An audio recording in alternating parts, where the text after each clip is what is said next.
안녕하세요. 오늘도 주님 안에서 믿음으로 꽉 찬 알곡이 되기 위해 성경 묵상의 시간을 허락하신 하나님께 감사와 영광을 올려드립니다. 5월 25일 목요일 묵상 말씀을 시작하겠습니다. 오늘의 제목은 살인자에 대한 규례입니다. 우발적 살인자는 도피성에서 대제사장이 죽을 때까지 머물며 생명을 보존할 수 있습니다. 그러나 고의적 살인자는 도피성으로 피난할지라도 살인에 대한 엄중한 처벌을 면하지 못합니다. 오늘 본문 민수기 35장 22절에서 34절까지의 말씀을 함께 듣겠습니다. 악의가 없이 우연히 사람을 밀치거나 기회를 엿봄이 없이 무엇을 던지거나 보지 못하고 사람을 죽일 만한 돌을 던져서 죽였을 때에 이는 악의도 없고 헤아려 한 것도 아닌즉 회중이 친자와 피를 보복하는 자 간에 이 규례대로 판결하여 피를 보복하는 자의 손에서 살인자를 건져내어 그가 피하였던 도피성으로 돌려보낼 것이요 그는 거룩한 기름 부음을 받은 대제사장이 죽기까지 거기 거주할 것이니라. 그러나 살인자가 어느 때든지 그 피하였던 도피성 지경 밖에 나가면 피를 보복하는 자가 도피성 지경 밖에서 그 살인자를 만나 죽일지라도 피 흘린 죄가 없나니 이는 살인자가 대제사장이 죽기까지 그 도피성에 머물러야 할 것이니라.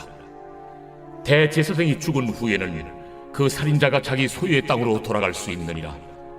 이는 너희의 대대로 거주하는 곳에서 판결하는 규례라. 사람을 죽인 모든 자 곧 살인한 자는 증인들의 말을 따라서 죽일 것이나 한 증인의 증거만 따라서 죽이지 말 것이요 고의로 살인죄를 범한 살인자는 생명의 속전을 받지 말고 반드시 죽일 것이며 또 도피성에 피한 자는 대제사장이 죽기 전에는 속전을 받고 그의 땅으로 돌아가 거주하게 하지 말 것이니라. 너희는 너희가 거주하는 땅을 더럽히지 말라. 피는 땅을 더럽히나니 피 흘림을 받은 땅은 그 피를 흘리게 한 자의 피가 아니면 속함을 받을 수 없느니라. 너희는 너희가 거주하는 땅 곧 내가 거주하는 땅을 더럽히지 말라. 나 여호와는 이스라엘 자손 중에 있음이. 하나님은 어떤 분이실까요? 22절에서 28절 말씀을 보시면 하나님께서는 죄로 인한 죽음에서 벗어나 생명을 얻을 수 있는 길을 열어주십니다. 부지 중에 살인을 저지르고 도피성에 피신해 있던 자는 대제사장이 죽은 후에 고향으로 돌아가 자유롭게 살 수 있습니다. 대제사장의 죽음이 살해당한 자의 피에 대한 보상이 되어 살인자의 핏값을 대신했기 때문입니다. 이는 우리를 죄에서 건져내기 위해 우리 대신 피 흘리신 예수님을 떠올리게 합니다.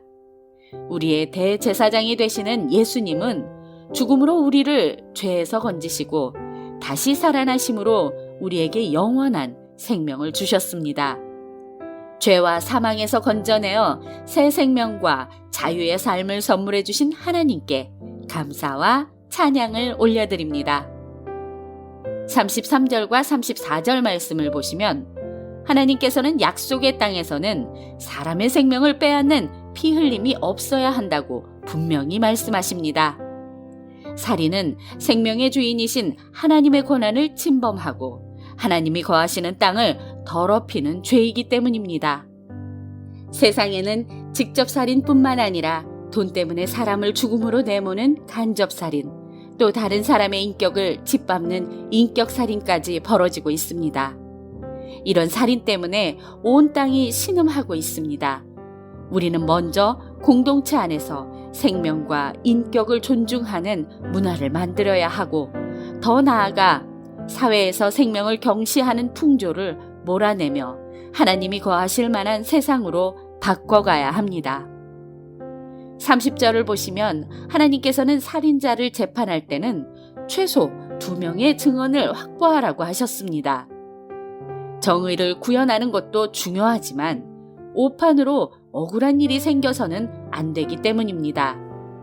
무슨 일이든 속단하지 말고 충분한 시간을 가지고 면밀히 살피는 것이 중요합니다.